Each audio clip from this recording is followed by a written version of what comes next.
தூத்துக்குடியில் நடந்த அதிர்ச்சி சம்பவம். 12ஆம் வகுப்பு மாணவியை படுகொலை செய்தது யார்? வெட்டப்பட்டு துண்டுகளாக ஓடப்பட்டிருக்கின்றன. இது சார்ந்த முழு விவரம் என்ன? பாலியல் வன்கொடுமை செய்யப்பட்டு வெட்டப்பட்டிருக்கிறார்கள். முழு விவரம் இதோ.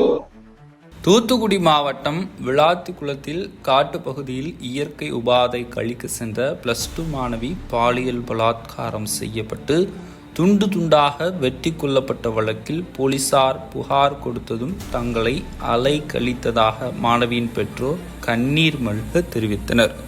இது குறித்து அந்த மாணவியின் தந்தை செய்தியாளர்களிடம் கூறுகையில், என் மகள் 10ஆம் வகுப்பு தேர்வில் 495 மதிப்பெண்களை பெற்றார். நன்றாக படிப்பார். சம்பவம் நடந்த போதும் +2 தேர்வுக்காக படித்துவிட்டு இயற்கை உபாதை கழிக்க சென்றார். நீண்ட நேரமாகியும் மகள் வீடு திரும்பவில்லை. இதனால் குளத்தூர் காவல் நிலையத்தில் புகார் கொடுக்க சென்றேன். அங்கிருந்த போலீசார் விளாத்திக்குளம் அனைத்து மகளிர் காவல் நிலையத்தில் புகார் கொடுக்குமாறு கூறினார். அதன் பேரில் அங்கு சென்றபோது அடுத்த நாள் காலை 10 மணிக்கு வர சொன்னார்கள். நானும் அங்கு சென்றேன். ஆனால் நான் கொடுத்த புகாரை வாங்காமல் என் மகள் யாருடனாவது ஓடி போயிருப்பாள் என போலீசார் கடுமையாக பேசினார்கள். பின்னர் ஒரு வழியாக புகாரை வாங்கி என் மகளை காட்டு பகுதியில் தேடினர். அப்போது என் மகள் துண்டு துண்டாக வெட்டப்பட்டு சடலமாக கிடந்தார். இதை பார்த்ததுமே என் நெஞ்சே வெடித்து விடும் போல் இருந்தது.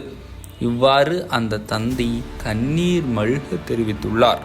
மாணவியை காணவில்லை என புகார் கிடைத்ததுமே நடவடிக்கை எடுத்திருந்தால் இதுபோல் அநியாயமாக ஒரு உயிர் போயிருக்காது என்பதுதான் சமூக ஆர்வலர்களின் கருத்தாக உள்ளது.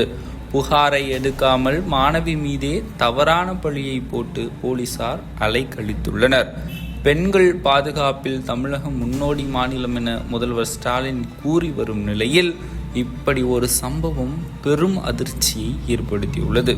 குளத்தூர் அருகே வேடநத்தம் கிராமம் வடக்கு தெருவை சேர்ந்த விவசாயியின் மகள் அங்குள்ள பள்ளியில் 12ஆம் வகுப்பு படித்து வந்தார். அவருக்குத்தான் இந்த கொடூரம் நடந்துள்ளது.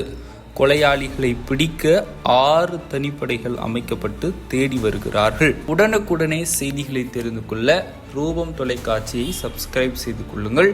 நண்பர்களுக்கும் ஷேர் செய்திடுங்க.